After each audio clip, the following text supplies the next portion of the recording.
Hey guys, so I would like to welcome Sebastien Lagree. He is a huge entrepreneur, and I actually am a huge fan of his classes. And so I just want to bring him on and introduce him. Welcome. Thank you, everyone. How you guys doing?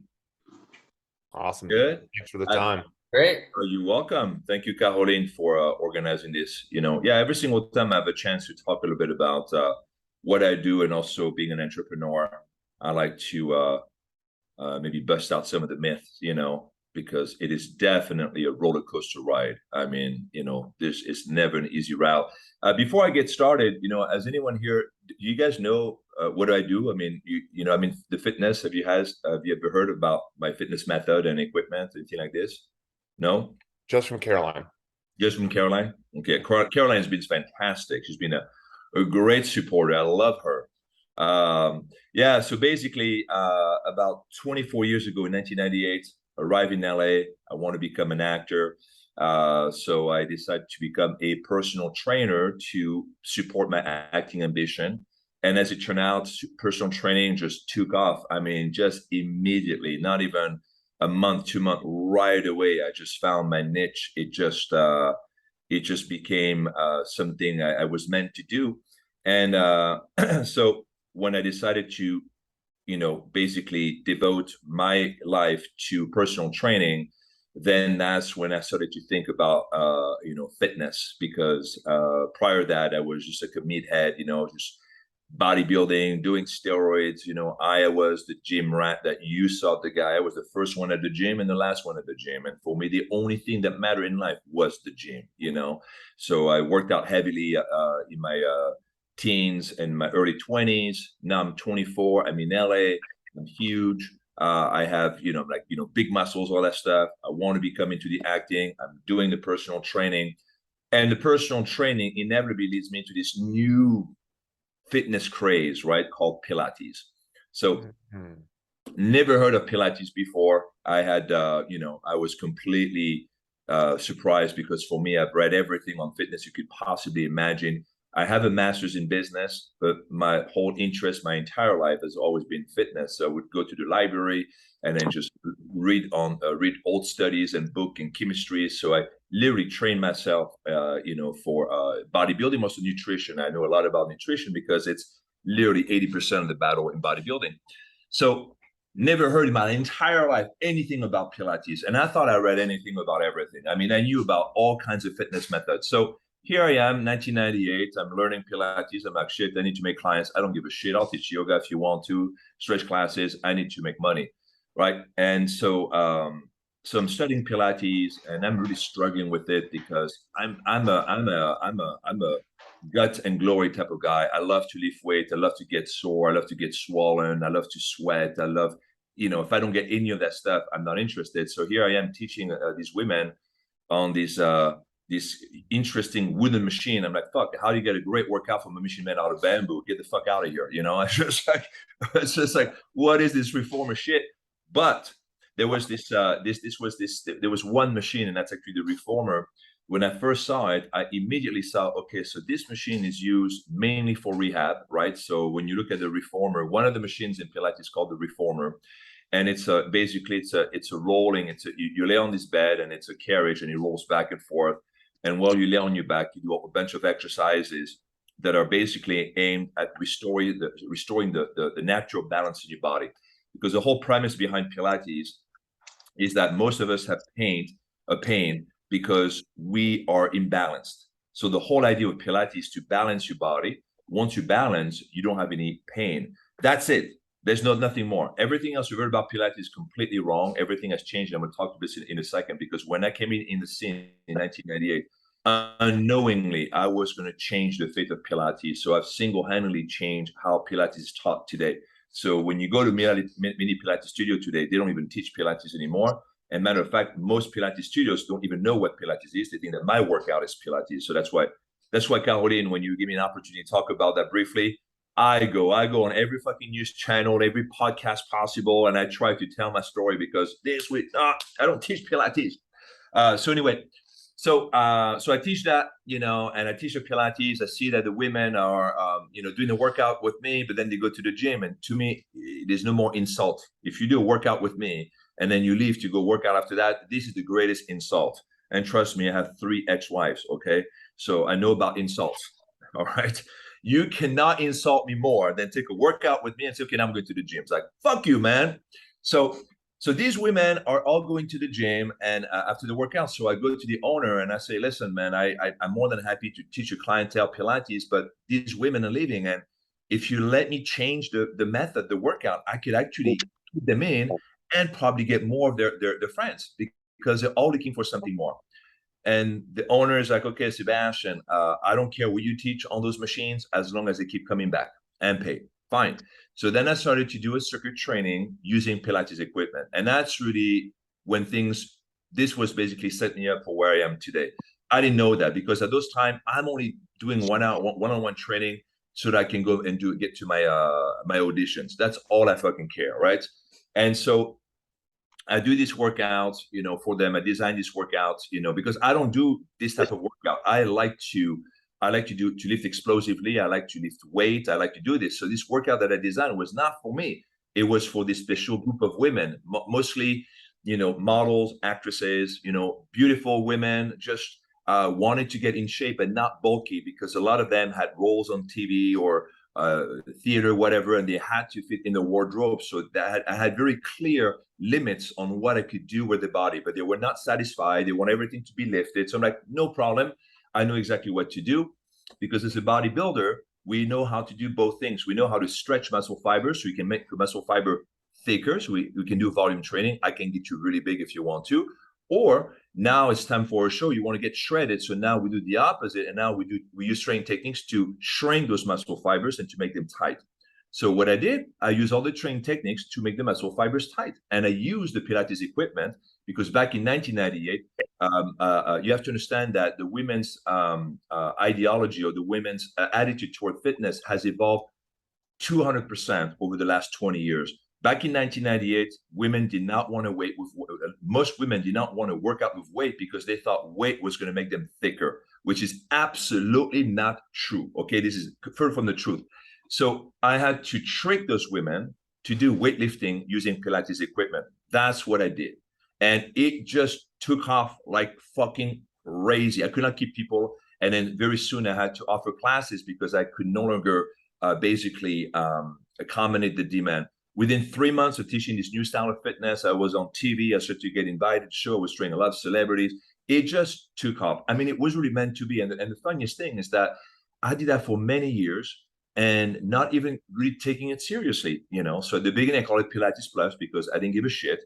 And I call it Pilates Plus because I'm like, well, it's Pilates Plus weight or Pilates Plus cardio or Pilates Plus intensity. Pilates Plus whatever is missing in Pilates, right? And it caught on very quickly. So I'm teaching this form of fitness, and then things start to really ramp up. I mean, the studio started to get really busy, seeing a lot of press. And then in 2001, 2002, I decided to make my own equipment because because then I started to get really, progressive. Of course, you start to teach it every day.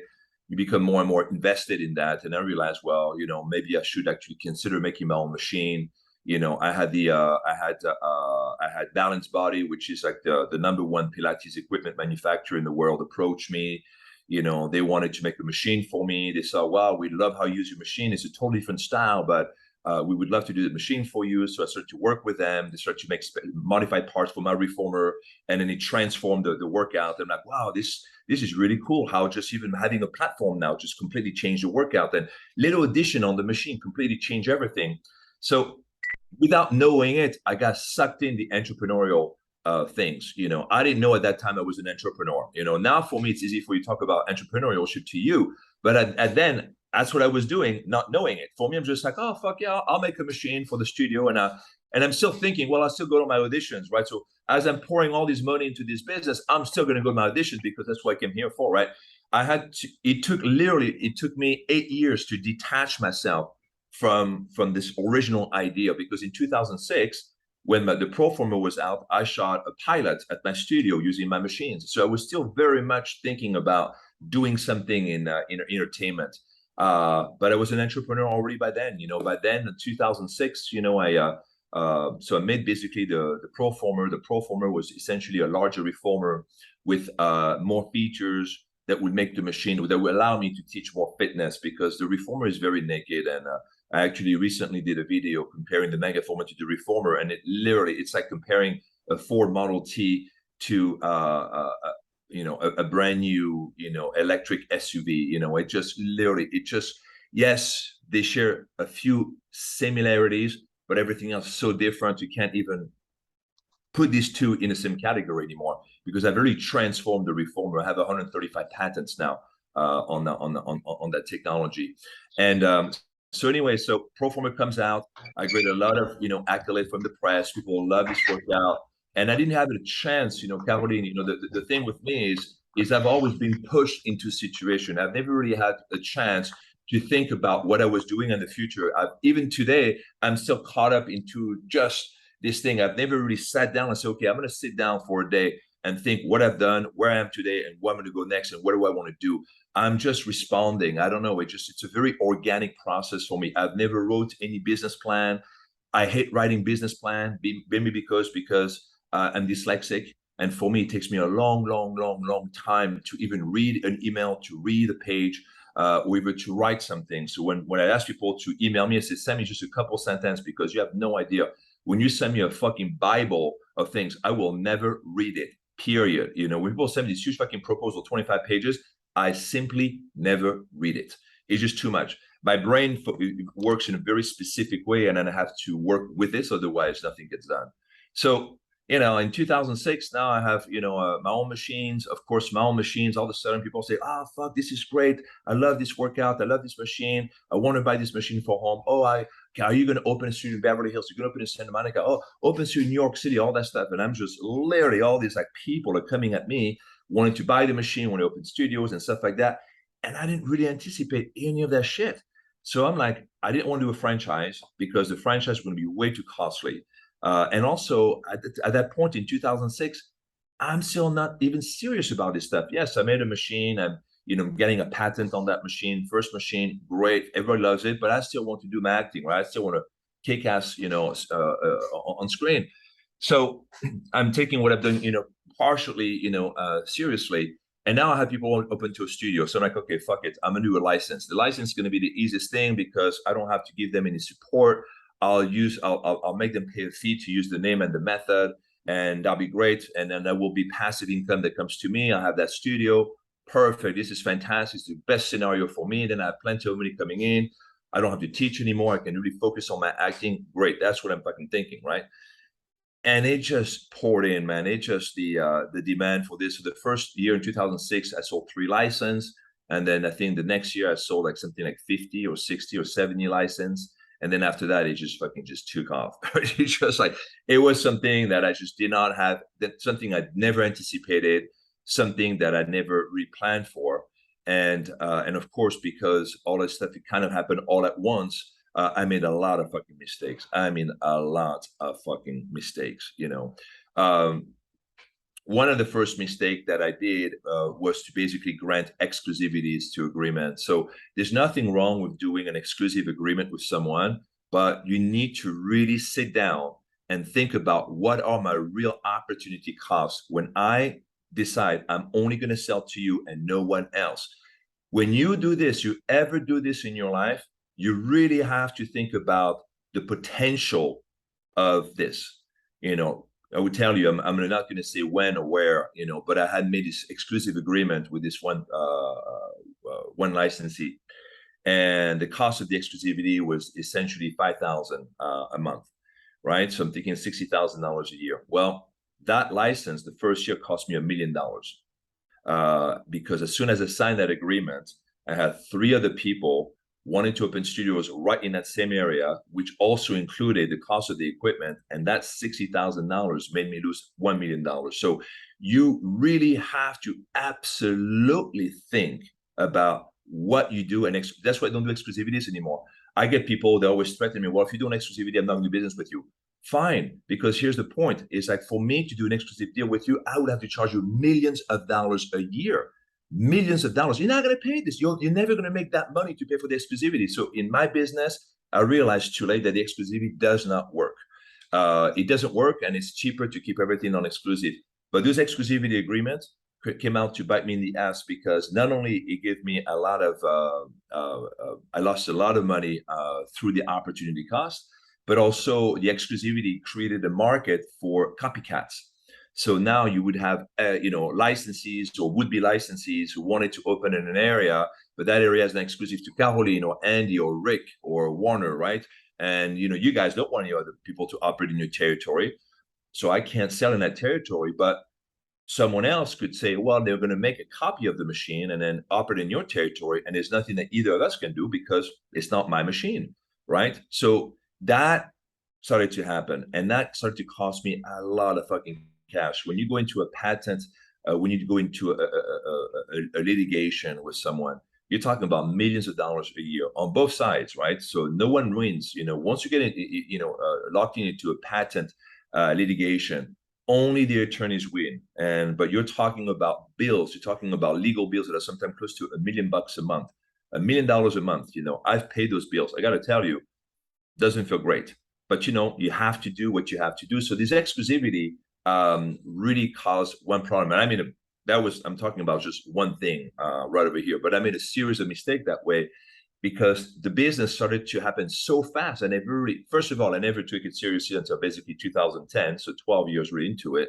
And I never also really planned for it. I've been kind of doing things, one thing, for me, to give you an example, is when the Proformer came out, right away I started to use it, and then right away I started to get more ideas. So I made a second version of the Proformer, and then a third version of the Proformer, and a fourth and a fifth. And I really got caught in this day-to-day, or the whole process of basically just operating a studio. Never ever gave myself the time to think, okay, maybe I should stop at the Proformer and then just let this thing breathe before I make the next wave. I've always been just very reactive. If I saw a problem, I need to be solved like right away. So sometimes I would have machines where I would only make 200 or 300 of those machines, like the M1, for example. So when I decided to move on from the Proformer, which the Proformer was a very successful machine. So in 2009, I decided to move on to the Megaformer because the platform of the Proformer was not really working. And it's funny because right before I joined into the Zoom meeting, I was watching a video, and it's about the Evo 2. And when you watch that video on the Evo 2, I talk about an incident I had the Proformer when the Proformer came out, I built them for me. I was not thinking about even licensing or franchising or partnering or even making more Proformers for anyone else. I was making them for me. I've made it for me. I made it based on my specification, on my method. I didn't care if I was going to do more studios or not, right? So these first Proformers, when they came out, it was one big block of metal, no assembly required. They shipped that way, right? Because that's the way I needed. Proformer were built in Seattle. You drive them down the coast in LA, no problem.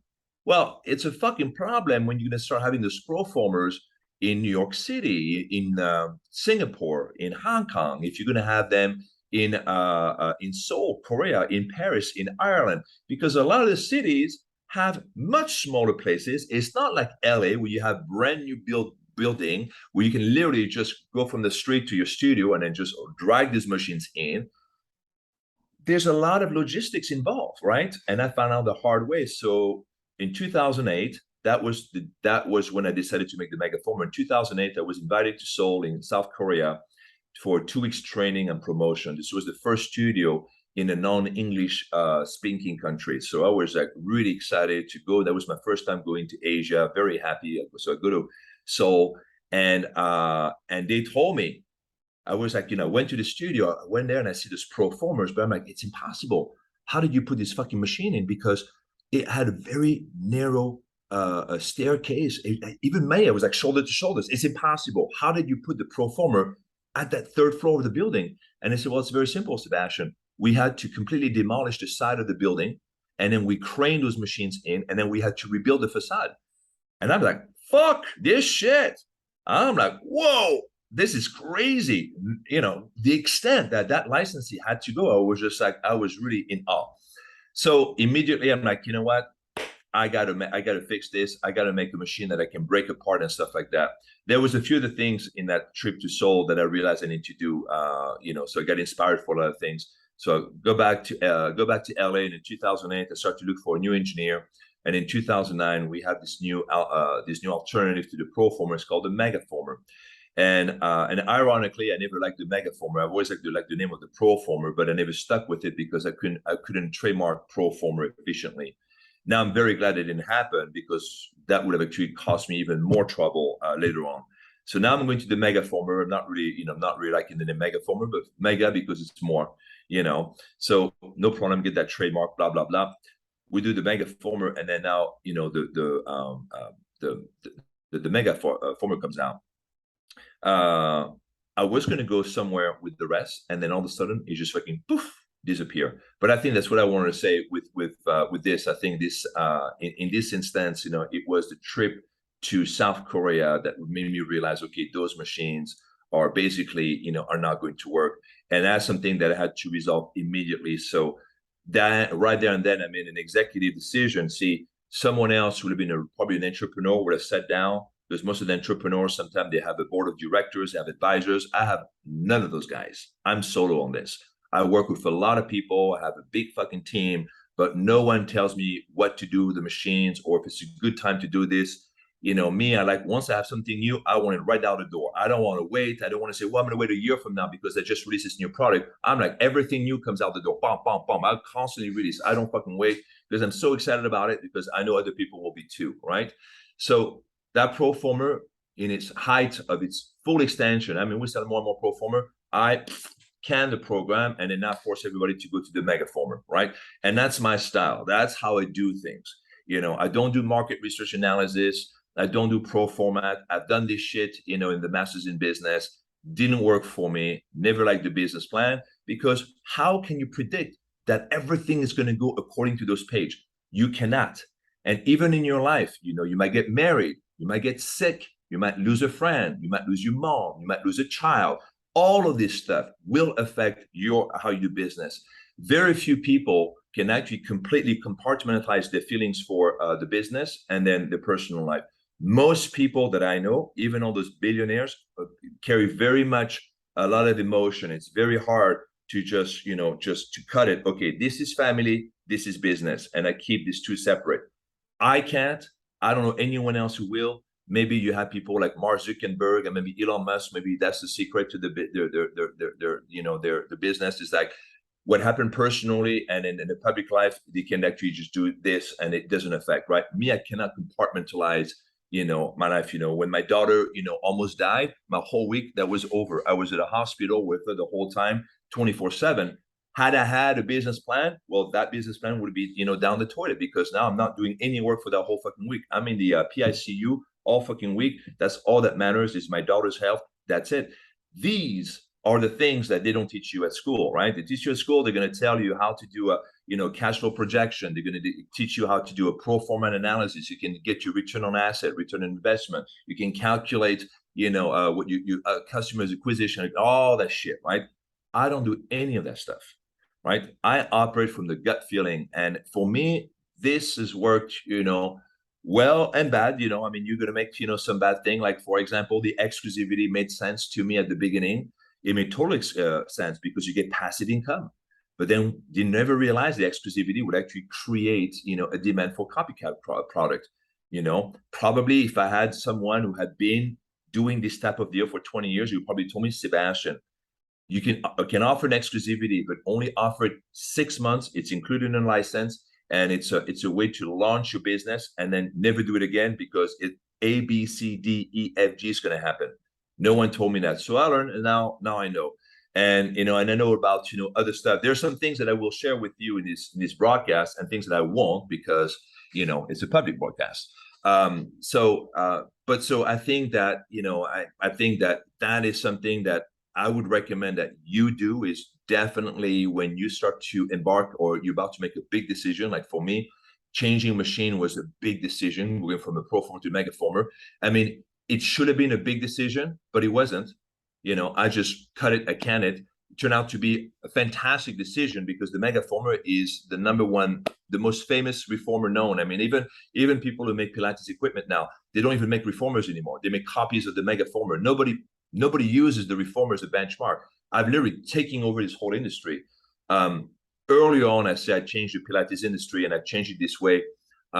First of all, when I taught Pilates for a few weeks, it didn't work. I had to create my own workout on the reformer.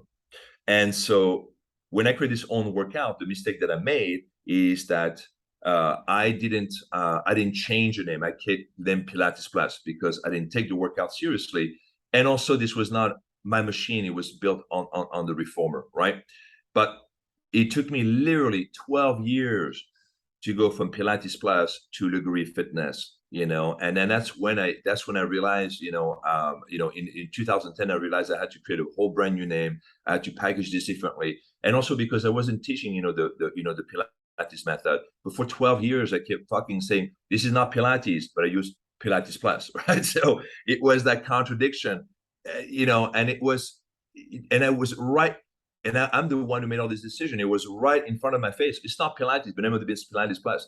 Just stupid mistake like that I've made that I didn't realize. And then one day you realize, but if it's not Pilates, why you have Pilates in the name? You're like, you know what? You're absolutely right. I should probably keep that. And then I went to, Lagree Fitness and things like that. So, in the last 10 years, I've been very blessed, because, of course, after the Megaformer came, another version of the Megaformer, and it seems that for me, I'm more of a trainer. I'm more of an innovator than a businessman or an entrepreneur. I would say, if I could, characterize myself, a number of different ways. I don't think businessman and entrepreneur should be in there, just because I'm probably the anti-businessman and the anti-entrepreneur, because I'm all about passion. It's something that you need to understand with me. If I'm in it for free, and I love it, and I don't care, and I find a way to make money at it. But if I'm not in it, I can't do it. I can't. I cannot be involved in something I don't believe in.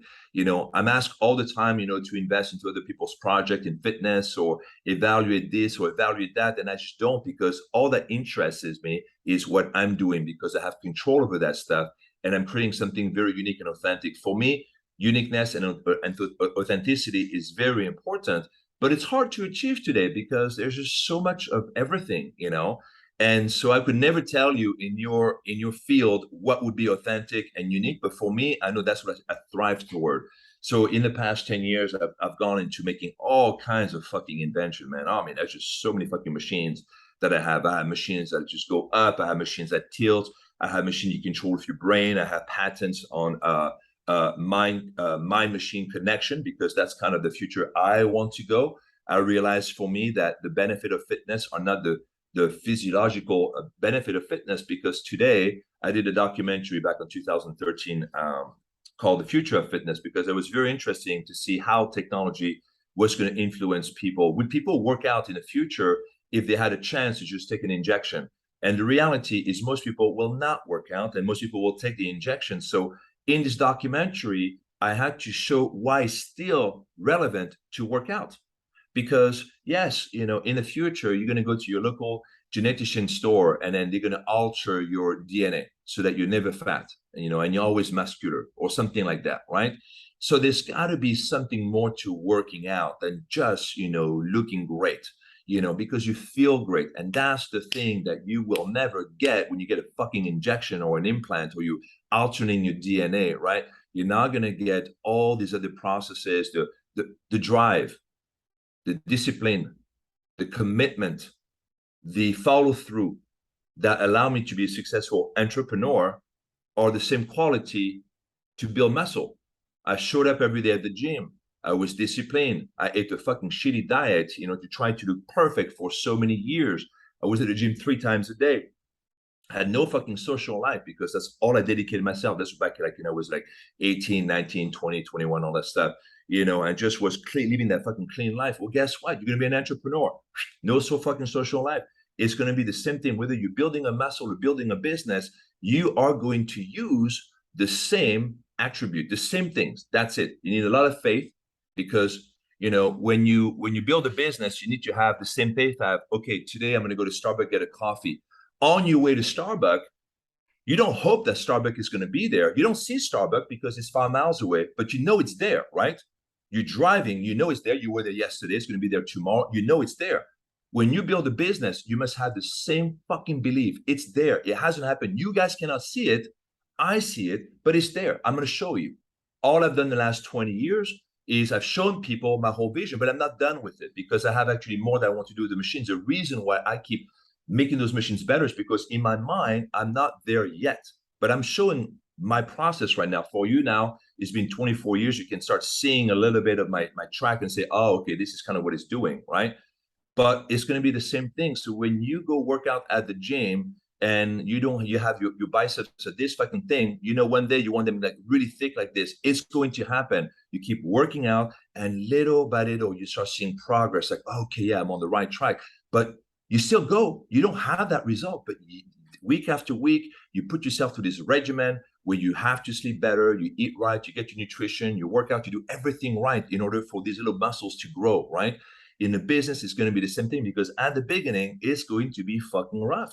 At the beginning, you spend a lot of time, a lot of energy. Sometimes you go to a lot of dead ends, and you need to have that faith. You need to have that follow through. If you do not have that, you will not achieve what you want. And the problem is that when a woman is pregnant, we know that we're going to get a baby in 40 weeks. We know that the gestation period of that baby is about 40 weeks, right? You don't go every day, hey, when's the baby coming? When is the baby coming? You were pregnant last week. When is that fucking coming, right? When you have an idea for a business, you don't know what that gestation period is. It could be 40 weeks. It could be 40 days. It could be 40 hours. It could be 40 months. It could be 40 fucking years. It could be a long, long time. I'm always interested when I hear about, people. I don't like to hear the story where the people that had sudden wealth. Like I heard Uber, right? Uber went from a company that had like $0 to become $1 billion company in I think 11 months or less than a year. It was just like something fucking crazy. I don't like this because I always see quick rise to the top, quick fall to the bottom. And to me, it's just like I just have this thing like I don't play the stock market. Right now, it's just like I don't like. I'm not a day trader. I don't like to build wealth over a day. I am completely against this. I like to cement the foundation because God damn it, man, I'm not going to spend 30 years, 40 years building a business to have it destroyed in 10 years. I love my dad. My dad is a fantastic person. I've learned a lot. My dad was a self-made multimillionaire. Made a lot of money and lost it all. And I've seen that happen with him. I've seen that happen with a lot of other people. Bad investment, right? So I'm just like, I'm slow to the top, slow to the bottom, I love that you never sold out and you were just so true to yourself, because I think that's so important this day and age, and to be, true to your authentic self. And I think you'll really, attract those true like troopers that are with you. I mean, for me, it's like I've been taking your 7:15 class with Caitlin every morning, and like I went to go see Ty yesterday. He was like, "You're getting stronger," and I was like, "Really?" You have to take a class with me, Caroline. I'm scared. Next, you're gonna take a class with me. I will. Yeah, but I don't see other ways. I see people. I'll see people talking to me, and they have an idea, and then they get to investors, and then X amount of dollars, right? And then they get off. I don't know, man. I just like, to me, when you're not experienced into managing, a few people, and all of a sudden get all this cash, and you have to hire 100 people, it just you're skipping steps. But this is the American dream, right? Is to get rich quick. It's just like make a lot of money quickly. But in that process, you don't learn anything. And maybe that's why in bodybuilding, I'm okay. I've been working out for 30 fucking years. I'm not the biggest guy on the fucking planet, but that's okay. I'm not even after that. I want to understand the process. I think that understand how to make money, understand why you're successful is almost more important than being successful itself. That's why, when people win the lottery, I feel bad for them because I'm like, motherfuckers, you're going to get, $1 million, $2 million. That money, it's not going to make you rich because you didn't know how to make it. You know how to spend it, but it's different from how to make it and how to make it more, So for me, I don't like get rich quick scheme. I've never liked this. I get approached all the time by amazing opportunities, Sebastian. Like, you know what? My system is my business is going on a trajectory. I am fine with this. You know, it's not an exponential trajectory or whatever, or a fucking straight curve. It's totally fine. It's growing the way I want it. I have control over it, and I'm enjoying it. You know, that's also you know, an important part. Yeah, I'm totally with you. I just wanted to open up the floor to see if we have any questions.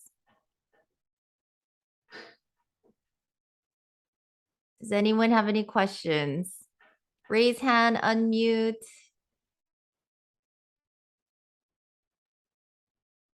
Go for it, Andy. I just want to jump on and say thank you for sharing your story. I think it's super inspiring, and I'm grateful that you gave us the bumps on the road along the way and didn't hold back. You know, your authenticity comes across very well, even over the internet. So just want to say thank you for that. Similarly, I've got like a little bit of an intellectual property question.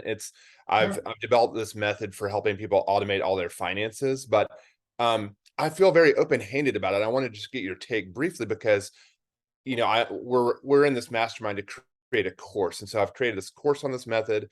I want to, you know, sell it for whatever, $500 and then get out there. But I feel like worst case scenario, if someone copies it, I feel like, correct me if I'm wrong, but it's just better for everybody. So I guess my hope is maybe it's hard to even make this a question, but just any advice you might have for someone like me, because I want to get paid, obviously, but Sure. I also want this to like help people.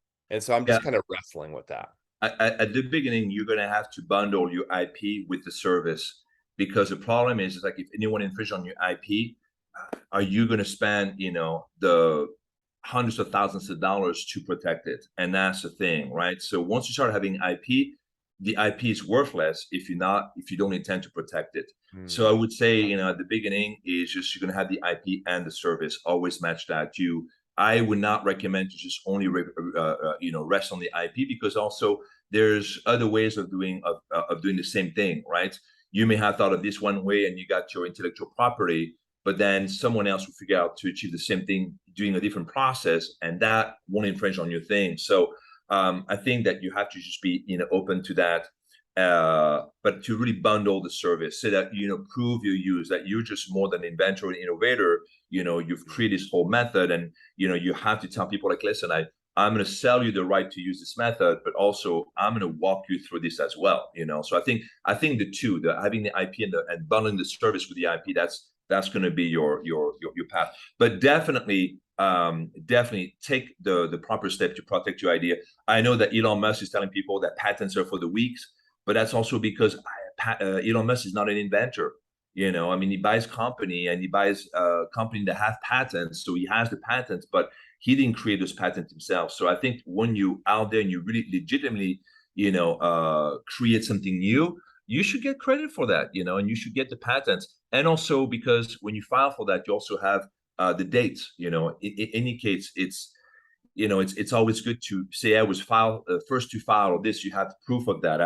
I think for me, I still believe in the intellectual property, and I still believe that it's extremely valuable. So if you're able to have some kind of intellectual property, it's good. You know, especially if you get investors are going to ask you if you have any trademarks, or if it's copyrighted, or if it's patented. You know, so I think it's worth it. You know, but at the same time, just know that at the beginning, you know, if someone else infringes, will you be able to defend the IP? And that's a whole different story. Right. Thank you so much. This has been so valuable. I appreciate it very much. You're welcome, Andy.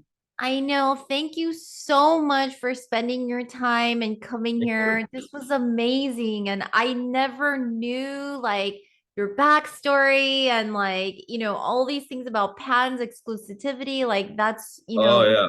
you made a very, very good point. And, you know, a lot of people who are watching are entrepreneurs. So it's great to know that stuff. Yeah, you know, I mean, you know, they say that, you know, if you love what you do, you'll never work a day in your life. That is not true. You're just not going to mind it. You know, if you love something, you're going to work a lot of fucking hours and it's going to be exhausted, but you're not going to mind it as much. And that's really, I think that's what's important, to do something you're close to. But, you know, I'll say, I'll close with this today. In 2022, today, there are more opportunities out there for everyone than yesterday. And tomorrow, there will be even more opportunities than there is today. And every day, there are more and more and more. It's going exponentially. So really go out there and then just, think outside the box. Be different, be fucking different, fucking A, man. There's so many copycats out there. Fuck those copycats. Rick? Yeah.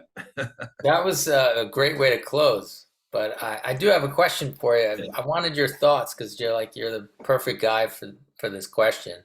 There's you obviously know the landscape with fitness stuff.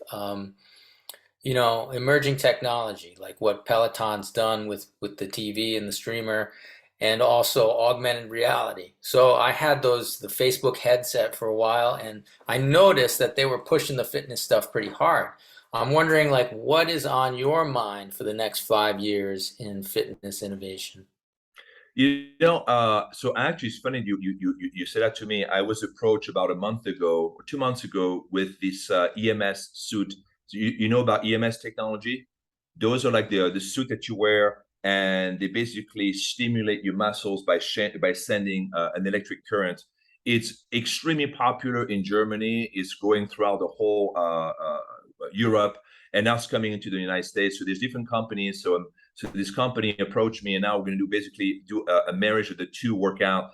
But it also turned out that company is also creating workout for the metaverse. And I think that their suit is actually going to work really well because you will be able to literally wear like a headset and immerse yourself into a virtual reality wearing the suit. And then you will probably be able to work out in this virtual environment, but you'll have a real workout in this metaverse. So it's going to be very interesting. I'm very happy that they decided to include me into this project because I'm all about technology, even though I don't fucking understand how it works. It's amazing that all of this is working with zeros and ones, honestly, right? It's just like, how is this fucking possible, guys? It's magic. That's what I think it is. Some wizards, put fucking magic in a box and they said zeros and one. I love technology. I don't really understand how it works. But I definitely appreciate how it's changing my life. I think augmented reality is going to come first. I think that this whole thing with the metaverse, it's going to take some time, but it's all moving that direction because you have to understand that, our way, this life that we see and that we experience is because of this box. Every generation has an upgraded box. And then so for the babies born today, they're used to be on the fucking cell phone. The rotary phone, I remember the fucking rotary phone. I mean, I fucking remember, I'm in the 70s, And so it's interesting how each new generation is adopting every new thing. So, and it's changing fast, what we can expect is more changes faster, each generation. But I think this is definitely the future. I remember doing a virtual reality back in the 90s. I know that they had like this, oh my God, they had this on display at different shops, right? And I was just like, wow, this is amazing. And now you can see how virtual reality has evolved. So yeah, it's definitely definitely to see what's going to happen with that. Yeah, sorry, I could be more specific on this, but there will be fitness will find its way into the virtual realm. That for sure. And I hope so, because you know what, you have to be physically active. I mean, I can't imagine people, staying in a virtual world, for like 2 consecutive days, not working out, not doing anything, not just sitting there. It's going to have terrible, I think, an effect on our health, to just be doing that stuff. So. Well, I would just like to thank you so much for coming out here and giving such a great talk. I feel like I've learned so much. I know definitely my team did as well. And just, thank you for everyone to come. I'm gonna end the call here, but thank you so much. I'm blown away by the information. Thank you, everyone. All right, have a good day. Thank you.